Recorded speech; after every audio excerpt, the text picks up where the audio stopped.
Oh, hey, I didn't see you there. Welcome to Autism Speaks. My name is Michael Rosenoff. I'm the Assistant Director of Research and Public Health, which is really just a fancy way of saying I'm a science guy here in the science department. Why is the science so complicated, and why does it have to be so complex? Maybe you don't have time to really understand some of the articles that are presented on the website. But what I'm going to do for you is make it simple. I'm going to break it down, explain some of the complexities, really help you understand where's your money going, and what does it mean for you and your loved ones with autism. So we're going to head up to Hunter College, one of the sites of the Toddler Treatment Network, and meet with Dr. Michael Siller, a developmental psychologist, and a person being funded by Autism Speaks. So let's go.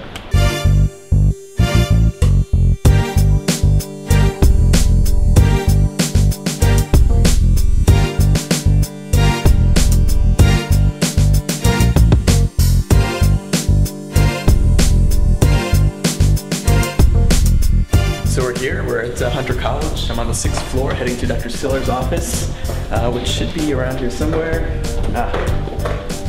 Here it is. Let's see if he's around. Hi, Michael. Dr. Siller. Hey, Pleasure nice to meet you. you. Please come in. Thank you. I'm here with Dr. Siller. He's a developmental psychologist and an assistant professor here at Hunter. I just want to start off with a very important question. Your first name is Michael, correct? That's correct. Excellent.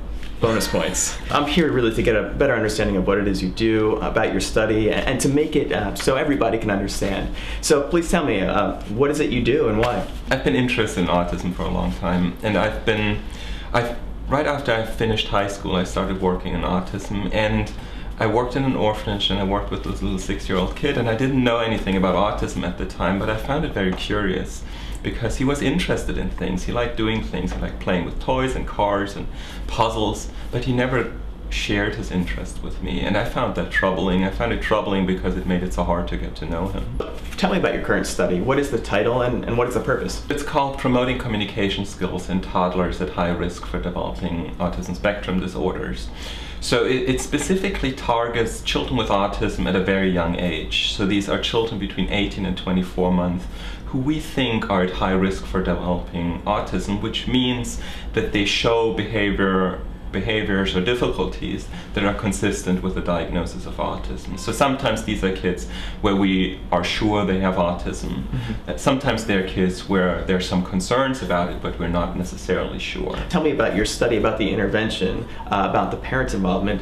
Give me just an overview of kind of that package of intervention and how that leads to change. I think when parents have or are concerned about a child with autism, they have lots of different things that they need to work on. For our intervention, we picked one specific task that we find is challenging for many parents of a kid with autism, which is taking toys out and playing with the toys, which is something that parents of typical developing kids do all the time. But with a kid with autism, that's difficult because kids with autism rarely want to share what they're interested in with other people.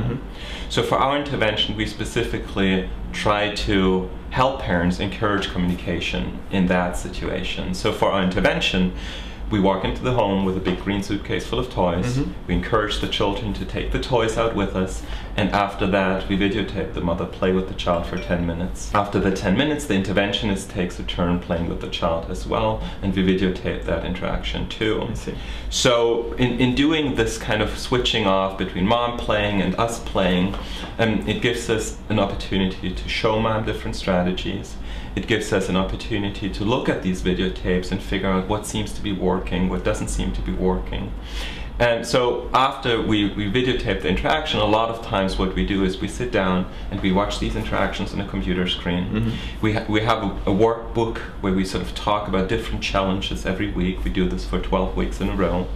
And during some sessions we spend more time playing on the floor, taking turns, showing mom things, and coaching her, giving her some ideas while she's playing. So this computer is an eye tracking computer, which means it records every moment in time where you're looking on the screen, which is really nice because you can use that with young children even if they don't talk. And again, it's nice because you can do these things with young kids who don't even have language. And a lot of kids with autism like watching things on a screen. And then the words came up and you scanned them from left to right.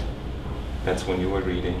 So you can get a reading speed and things like that. Well, Dr. Siller, I just want to thank you again for taking the time to speak with me, answer my questions, show me a tour of the lab, let me play with your toys. It was a pleasure. I particularly love the New York City taxi. Well, all of our kids like the cars. I'm glad I fit in then. But no, thank you again. You're doing a great thing here, and I really, really appreciate your time. Thanks Thank you for coming. so much. I think you forgot something. Sorry, Michael. Take care. Thanks so much. Take care.